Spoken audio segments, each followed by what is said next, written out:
बिस्मिल्लाहिर्रहमानिर्रहीम अस्सलाम वालेकुम। Welcome to my channel daily cooking. आज हम बनाएंगे चपली कबाब। ये चपली कबाब ना चिकन के हैं, ना मटन के हैं और ना ही बीफ के हैं, बल्कि इनको हम आलू से बनाएंगे। और ये इतने मज़े के और इतने क्रिस्पी बनकर तैयार होंगे ना कि एक बार ट्राई करने के बाद इनको आप बार बार बनाकर खाना पसंद करेंगे। तो चलें स्टार्ट करते हैं। यहाँ पर हमने 1 किलो आलू लिए हैं। आलू अपने फ्रेश लेने हैं, पुराने नहीं लेने। इनका छिलका उतारना और अच्छी तरह से इनको आपने वॉश करके ना इनको छोटे छोटे पीसेज में काट लेना है, क्योंकि इनको हमने चॉप करना। अच्छा, अगर आपके पास चॉपर नहीं है ना, तो जो ग्राइंडर जार के साथ एक छोटे वाला ग्राइंडर जार होता है ना, उसमें भी इनको आप थोड़ा थोड़ा डाल के चॉप कर सकते हैं। और इनको आपने कीमे की तरह चॉप करना। जिस तरह हम कीमे को चॉप करते हैं ना, उसी तरह आपने इनको बारीक चॉप करना है, क्योंकि जितने अच्छे तरीके से इनको आप चॉप करेंगे ना, कबाब आपके उतने अच्छे बनेंगे। तो देखिए यहाँ पर हमने आलूओं को बारीक काट कर लिया है, बस इनको हम चॉप करेंगे।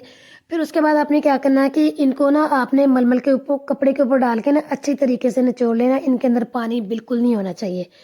अगर इनके अंदर थोड़ा सा भी पानी हुआ ना, तो कबाब बनाते वक्त ना आपके कबाब फैलेंगे, टूट जाएंगे, अच्छे नहीं बनेंगे। तो देखिए जी, आलूओं को ना हमने चॉप कर लिया है और इसी तरह का आपने इनको चॉप करना। अब मलमल के कपड़े के ऊपर डाल के ना अच्छे तरीके से आपने इनको निचोड़ लेना। पानी आपने इनका अच्छी तरह से निकालना है।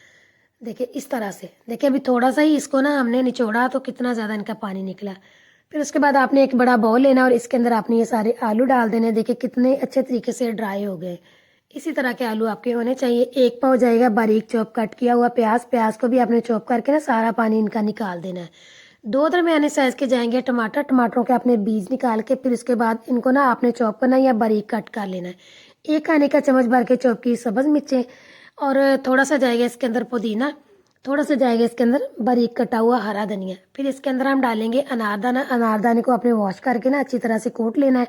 तो अनारदाना हमने यहाँ पर लिया है 1.5 खाने का चम्मच। ये इसमें आपने लाजमी डालना है। 1 चाय की चम्मच इसके अंदर हम डालेंगे लहसुन का पाउडर। 1 चाय की चम्मच इसमें हम डालेंगे अदरक का पाउडर। इसमें आप फ्रेश लहसुन अदरक का पेस्ट भी डाल सकते हैं। फिर इसमें हम डालेंगे 1 खाने का चम्मच भर के ज़ीरा। 1.5 खाने का चम्मच जाएगा कुटा हुआ खुश्क धनिया और 1 चाय की चम्मच पिसी हुई काली मिर्च। 1/4 चाय की चम्मच इसमें हम हल्दी डालेंगे। 1 खाने का चम्मच भर के जाएगा पिसी हुई लाल मिर्च।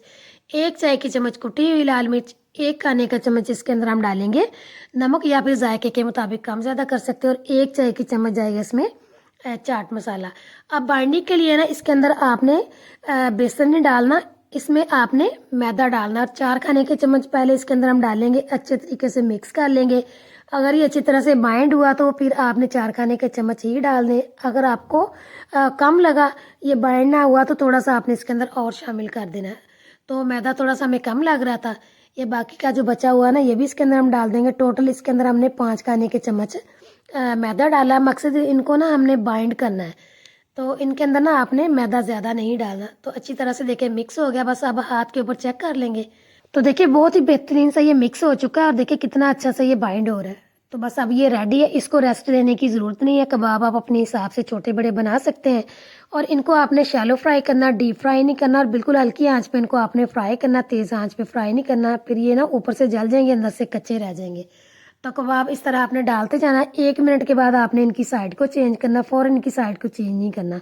तो जब हल्के हल्के से ये फ्राई होंगे ना, फिर उसके बाद इनको आप जिस तरह चाहे इनको आप दबा दबा के फ्राई करेंगे, ये बिल्कुल नहीं टूटेंगे।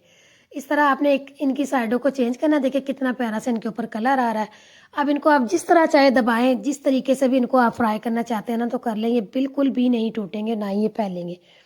तो बस जब एक तरफ से ये अच्छी तरह से फ्राई हो जाएंगे, फिर से इनकी आपने साइडों को चेंज करना है और बार बार 2-4 बार इनकी साइडों को आपने चेंज करते रहना, ताकि इनके ऊपर प्यारा सा कलर आए। तो देखिए ये वाला कबाब हमारा फुल डन फ्राई हो चुका है। इसको हमने निकाल लेना और इसी तरह से बाकी के जो बनते जाएंगे ना, फ्राई होते जाएंगे, उनको हम निकालते जाएंगे। हल्के हल्के से ये जल भी जाएंगे ना, तो ये बहुत मज़े के लगेंगे। क्योंकि चपली कबाब जब तक हल्के हल्के से जलेंगे नहीं, तो फिर उनको चपली कबाब कौन कहेगा। तो इस तरह ना आपने जो जो फ्राई होते जाएंगे ना, उनको निकालते जाना है। और बाकी के सारे भी इसी तरह से ना आपने फ्राई कर लेने। देखिए कितना ज़बरदस्त इनके ऊपर कलर आया। तो बस इसी तरह से हम बाकी के भी फ्राई कर लेंगे। तो तैयार है जी बेहद मज़ेदार से हमारे आलू के चपली कबाब। देखिए कितने ये कमाल के बने और इनकी लुक चेक करें। और ये इतने क्रिस्पी बने हैं ना कि इनको आपने जब एक दफ़ा ट्राई करना है ना, तो आपका दिल करेगा कि इनको बार बार बना कर खाएं। तो इन्हें आप रमज़ान में भी बनाकर खा सकते हैं। तो आपने ना इस रेसिपी को लाजमी ट्राई करना है। एक मैं तोड़ के भी चेक करती हूँ कि ये अंदर से किस तरह का बना है। देखिए ये बिल्कुल जो है ना, ये चपली कबाब लग रहा है, खाने में भी उसी तरह का ही आपको लगेगा, बिल्कुल भी फ़र्क नहीं लगेगा आपको। तो वीडियो अच्छी लगे लाइक करें, शेयर करें, चैनल पे नए हैं चैनल को सब्सक्राइब करें, बेल आइकन भी प्रेस करें ताकि आपको हर नई वीडियो आने वाली का नोटिफिकेशन जल्द मिलता रहे। दुआओं में याद रखें और अगली वीडियो तक के लिए अल्लाह हाफिज़।